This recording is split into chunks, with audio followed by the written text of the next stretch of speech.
Hello everyone, welcome back to my channel. তোমরা কেমন আছো? আশা করি ভালো আছো। আমি কিন্তু এটা আমার হাজব্যান্ডের ব্যাগ। তো এই ব্যাগের মধ্যে কিন্তু আমি আমার শিব ঠাকুরকে ঢুকিয়ে রেখেছি। এটার মধ্যে বেলপাতা, চাল, সমস্ত কিছু যেটা লাগে ঠাকুরের সমস্ত কিছু দিয়ে দিয়েছি। তো হাজব্যান্ড কিন্তু ডিউটি যাওয়ার পথে নদী একটা পড়ে, তো ওখানেই কিন্তু বলেছে ভাসিয়ে দেবো আমি। তো গাড়ি দাঁড় করিয়ে নিচে গিয়ে নদীর মধ্যে জলে ভাসিয়ে দিয়েছে শিব ঠাকুরটাকে। মেয়ে স্কুল থেকে আসলো, ওই যে বসে আছে ওখানে। এখন ওদের স্কুলে ফ্রেন্ডশিপ ডের মানে বিভিন্ন গান নাচ শেখাচ্ছে, সেটাই ও গান করছে আর কি। ভীষণ মনটা খারাপ, পুজো করতে বসে আর কি কেঁদে ফেলেছিলাম আমি। আমার সেই পুরনো শিবকে আমি ভীষণভাবে মিস করছি। আজকে এই বাটিটা থাকা।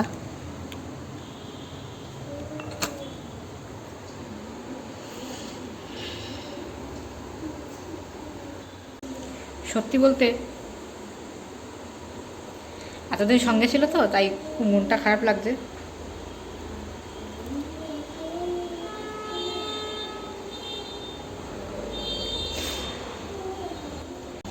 যাই হোক, ভেঙে গিয়েছিলো, তার জন্য হাজব্যান্ড সকালবেলা যাওয়ার পথেই ওদের একটা নদী পড়ে, তো নদীতে ওখানে গিয়ে ভাসিয়ে এসছে আর কি, ভাসিয়ে তারপর ডিউটি চলে গেছে।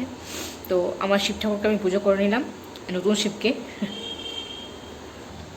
তার সাথে যে কালকে যেটা কাটাটা দিয়েছিলাম, ধুতরা ফুলের যে ফলটা, কাটা ফলটা বা ধুতরা ফুলের যে ফলটা বলে, ফুলের যে ফলটা, ওইটা আমি কিন্তু রেখে দিয়েছি। এটা আমি হালকা করে শুকোবো, তারপরে কিন্তু গাছের গোড়ায় দিয়ে দেবো।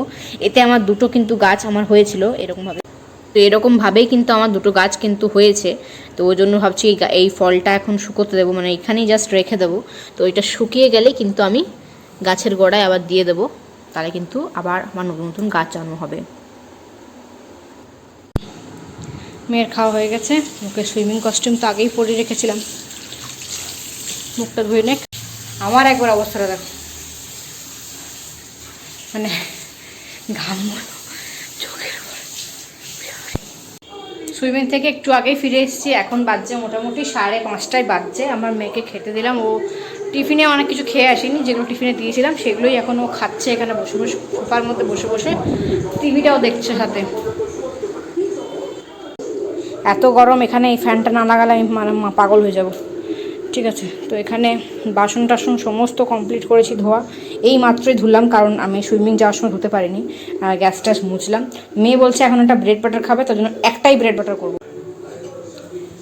একটা ব্রেড বাটার করে দেওয়ার কোনো ব্রেড জ্যাম দিয়ে ব্রেড একটা খেলো, আবারও এখন একটা ব্রেড বাটার খাবে, মানে কত দেরি হবে। যাই হোক, খেতে যখন ইচ্ছা করেছে আমি করে দিলাম, ওই জন্য একটাই করলাম। ওকে ড্রেস চেঞ্জ করিয়ে দিলাম। গরম আছে, একটু আস্তে আস্তে খাও, ফুটি দিয়ে খাও, ঠিক আছে? ওই ওর প্রিয় কার্টুন, এই যে ওর প্রিয় কার্টুন ব্লাড আর নিকি চলছে, ফুটি দিয়ে খাও, ঠিক আছে? ড্রেসটাও চেঞ্জ করিয়ে দিলাম, ওটা তো ভিজে গেছিলো, সুইমিং থেকে পরে এসেছিলো। হাজব্যান্ড একদম ডিউটি থেকে আসার পথে মেয়েকে নিয়ে ঢুকেছে, আমি রীতিমতো ঘেমে ঝোল হয়ে গেছি। এখন বানাচ্ছি পরোটা, আর বানিয়েছি পনিরের তরকারি। তো এই হচ্ছে আজকে রাতের ডিনার।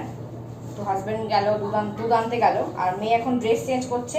আমি পরোটাগুলো চটপট করে বানাচ্ছি, কারণ অনেক গরম গরম লাগছে। আর তার সাথে কি হচ্ছে বলতো, মানে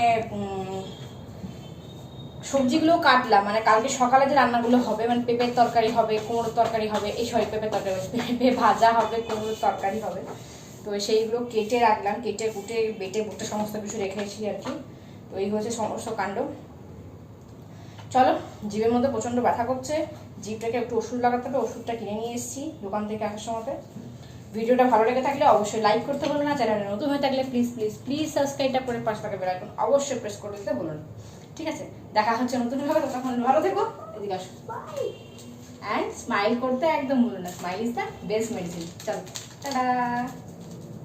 তোমার সাথে তো খাবারটা শেয়ার করা হয়নি, তার জন্য খেতে খেতে ভাবলাম দেখিয়ে দিই। এই যে পরোটা, আর এই যে পনিরের তরকারি, আর এই হচ্ছে পিনাট বাটার, যেটা মেয়ের খুব পছন্দের, তো আমিও একটু নিলাম।